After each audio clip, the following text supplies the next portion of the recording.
Hey, is the old way the best way? In our modern world, living with all the benefits of modern technology and plumbing and electric and our roads and our vehicles and our computers and AI and everything in our consumer modern world, is the old way truly the best way? What do you think? Welcome to Goose Pond Hideout with Rob.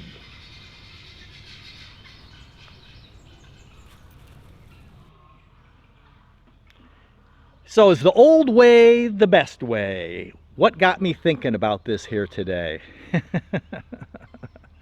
And it's still, we're supposed to be pouring rain here like any minute, so I'm trying to get this done for you.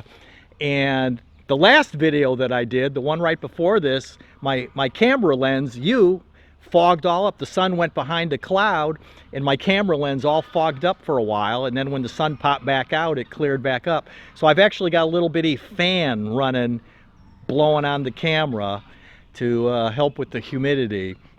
So hopefully, I don't think you can hear it, but if you hear a ooh, and that's the fan hopefully keeping the lens from fogging up. So is the old way the best way? And what really motivated me to chat about this with you here today is last night our power went out. About 2:15 in the morning, the power went out. And we know that because we've got those UPS battery backup things. We've got one on the computer and one on the TV in the living room and one on the TV in the bedroom and one for the internet Wi-Fi router. And of course, when the power goes out, they start beep, beep. And of course, the one in the bedroom's beeping and it's like 8 feet from the bed. So we're laying there listening to them. And I waited about 20 minutes or so and I thought, well, this is kind of weird. You know, when our power goes out, it's usually just out for a few minutes because right down the road from us is the county water company. And when their big diesel generator kicks on, you know, they like get out here to get the power fixed. So we're pretty lucky in that regard. So I call up the power company, and of course it's, you know, the middle of the night, 2:30 in the morning on a weekend. And I call them up and I get the emergency service and I'm like, our power's been out for about 20 minutes or so. And they're like, well, what's your address? So I tell her my address and she goes, thanks for reporting it. And I go, well, wait a minute. I go, is it just us, or, you know, is this a known issue? She goes, well, we think pretty much the whole area's out, but we're getting calls and we're on it. So I'm like, well, great.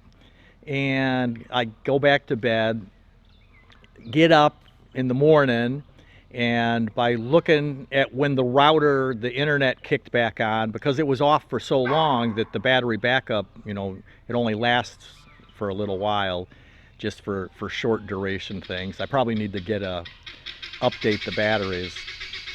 And it was out for 2 hours and 5 minutes, which is crazy long, but it was the middle of the night, so who cares?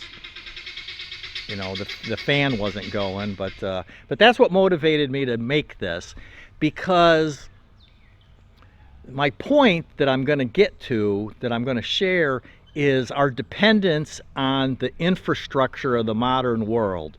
And a quick discussion is like electricity. The county that we live in started getting electricity in 1935. So that was 91 years ago, right? So before that, they didn't have electricity, and they started getting electricity in 1935. And they built up the system. They built up the power plants, and they built the dams, Hoover Dam, and things like that out west. And they put the telephone poles and ran the wires, and they built the whole system. And sadly, they really haven't kept it up. They haven't done much with it. So it's really starting to collapse and fail. And now our demand is super increasing. We've got electric everything now. And, houses, high demand.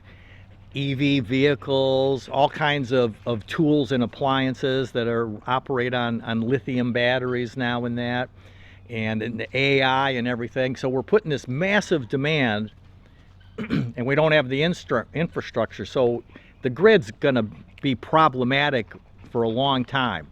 The interstate system was all built, you know, in the late 50s, 60s, and bridges are failing and roads, sinkholes and things. Sewer systems, a lot of towns, their sewer, you know, where they reclamation treatment plants, that's the word I'm looking for. The sewer treatment plants and that, you know, they're 40, 50, 60 years old, and they were never designed for the demand that they have on them today. Filter in pharmaceuticals out, you know, they're for sewage waste, human waste. They were never designed for all the pharmaceuticals that everybody's peeing into their toilets now. So the old way, in my opinion, is a way that to help you avoid being so dependent on all of that stuff. And, you know, I'm not talking about living like Little House on the Prairie or, you know, necessarily the Waltons even or that. But the point is, we've gotten so dependent on our consumer world, you know, driving to the grocery store and the big box store and the gas station. And when you get up in the morning and you flip the switch and the lights come on and you turn the handle on the sink and the water comes out and you don't even think about where any of that's coming from, is, you know, it's just scary to think that there's so many people that have no clue how to function. And I just heard the other day that the appliance, you know, like the thing in their home that they're most scared of losing, you know, if it quit working, is the microwave. It stinks getting old. But they're scared of losing their microwave. Of all the things in their home, that's the thing that scares them the most. It's because nobody knows how to cook anymore. They just take the box out of the freezer and stick it in the microwave and push the button. And to share a little personal story with you about myself here, hopefully you're still watching, that I haven't lost you, because this is pretty, I think it's interesting, is when I was young, I grew up in suburban Chicago, you know, in the burbs, but we had a super basic Sears home, one little bathroom, a little tiny kitchen, you know, 3 small bedrooms that you couldn't even change your mind in if you wanted to. You had to go out into the living room to change your mind. And we had relatives on my mom's side of the family up Wisconsin is where they came from, Wisconsin. And we would all the time in the summer when I was a kid, so in the like second half, say 65 that I remember, I mean, I'm sure we went before, but before I was like 7 or 8 years old, I graduated high school in 75 at 17 years old. So in that 65 to 75 range, I remember going up to visit the relatives in Wisconsin. And my grandpa, we would drive in the big old station wagon. Grandpa had this massive Ford station wagon. And we would all pile into that and drive up from the burbs of Chicago. And we would go west from Madison. And he would always stop at this little A&W stand where they come out and you roll your window down on the car and they put the tray on the window with the little arm. And they bring out the frosty mugs of root beer. And we always, you know, that was a big deal to stop there and get your root beer. And then we would go on to, you know, visit the relatives. And we would stay at Aunt Betty's house. And that was my mom's aunt, you know, but we all called her Aunt Betty. And big old farmhouse. And they milked Holstein cows, you know, the ones with the big white and black cows. And we would stay at her house. And again, this is the second half of the 60s, first half of the 70s that I remember. And she cooked on a wood stove. She had a wood cook stove in the kitchen. no regular kitchen range or anything. She literally cooked breakfast and lunch and dinner on a wood cook stove. And on the other side of the kitchen, she had one of those big pumps for water. I mean, she didn't turn the faucet and have the water come out. When she wanted water, she actually pumped the handle and to get the water. And I don't know, the sink was like a big basin, and it was either concrete or soapstone or something, but I mean, you could take little kid could take a bath in it. And that was, the water in the house, the big pump, and the wood cook stove. And the outhouse, you went out the kitchen door and you went over, 50 feet, 100 feet, whatever it was, and there was an outhouse. And again, this is the 60s and the 70s. Wood cook stove, hand pump for water, and an outhouse. I don't know if she had electricity in the house or not. I don't remember any kind of lights or anything. And then the big old barn was, down the hill where they milked the cows. Now, they had some kind of power in the barn because you threw the strap over the back of the cow. They were in the stalls where they closed the thing around their head, and each cow knows its stall, and they just latch the things so they stay, and they have hay and grain and that to eat, and a little thing for water. They put their nose in and it fills up with water. And you throw the strap over their back and hang that stainless steel tank underneath their belly, and then put the 4 suction tubes on their teats. And the hose hooked up on a line, and then you had a little like ball valve thing, and it milked the cow. So they must have had some kind of power, whether it was a generator or what, to run the vacuum line. And then you poured the milk into an old-fashioned milk can with with the handles and the little lid. And when it was full, you rolled it down the center of the barn, and the milk house that was attached to the barn had this big concrete like cistern bathtub, and it filled up with spring water. So they had a pump they had one of those windmills, and the arm went up and down, and it pumped the water, and the water was ice cold. And you put the milk jug cans into that big bathtub of water, and then the milk truck came and picked it up. And so, again, simple life just 50, 60 years ago. And I just want you to think about that, because we get in this mindset. And I was talking with somebody, it was a while ago now, like maybe even a year ago, but someone from the city moved out to a farm in the country because they wanted to give their kids more freedom, and they were tied to the city life, and they wanted to grow their own food and be a little more independent and freedom and self-sufficient, because life is short. Find your freedom. And that, link to the channel.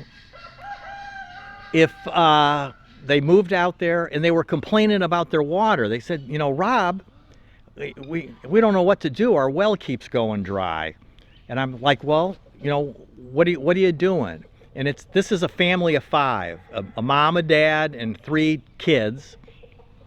They're taking like 30-minute showers every day, each of them, and sometimes a second shower. They wash their hair with shampoo and condition their hair and shave, and the ladies shaving their legs and that, and they spend like 30 minutes standing in the shower, 5 people. The mom would fire up the washing machine when she would get up, and she would just do load after load of laundry, because the kids would go outside, and when they get dirty, they come in and take their dirty clothes off and put new clothes on. So they're wearing 2, 3 outfits of clothes every day. And I'm like, when you're out in the country and you have a well, you can't just have your water running nonstop all day. You got to be conservative with it. You've got to take shorter showers. You don't need a shower every single day. You don't need to change your clothes 3 times a day. And, you got to wash less clothes. And, it's the same thing with electricity and all of that. So it's mindset really is, and that's the problem with people, when they chat with me, leave me comments, or they're like, I couldn't possibly live that way. And it's because they have the same stinking thinking of the way they're living now, and they want to move out to the world and have the exact same lifestyle. And that's not going to work. And we've only been living this way, the way that we're living now, for such a short amount of time. You know, it was, and that was the point of my story, visiting Aunt Betty in Wisconsin, is, you know, it wasn't that long ago people didn't have electricity. People cooked their own meals. They didn't take the box out of the freezer and stick it in that microwave. And, you know, we didn't even have a microwave for a long, long time. When we lived up in Maine, I refused to have a microwave. Obviously, we didn't have a microwave on the boat. We do have a little bitty microwave in our kitchen here at the homestead. I broke down and we bought a microwave, but it's a small one. And, you know, I warm up a cup of coffee in it. We warm up you know, leftovers. Got a leftover slice of pizza, you know, nuke it for 10 or 15 seconds. We use it to warm things up, basically. In the wintertime, we have the wood stove for tea and coffee and that, but in the summer when it's hot, so I do use it, but I wouldn't miss it if it wasn't there. So think about your mindset. Think about how you can be simple. You don't need all the electricity that you use. You know, one bathroom in a house is fine for a family. You don't have to have a bathroom attached to every bedroom. You don't have to have a TV in every bedroom. Every kid doesn't have to have a tablet and a computer and a phone. You know, downsize, simplify. You can't live in the country independent and self-sufficient with the same lifestyle that you can have in the consumer city world. And the city's just, you know, growing like crazy. Our power was out for over 2 hours and we didn't miss it. Of course, it was the middle of the night. If it had been out when I got up, I'd have had to, you know, hook up the solar and put the generator on the freezer and things like that. But thankfully it was back on. But we could live without it if we had to. We wouldn't like it maybe, but it's possible. So life is short. Find your freedom. Simple living. Forget about all that consumer world stuff. Freedom!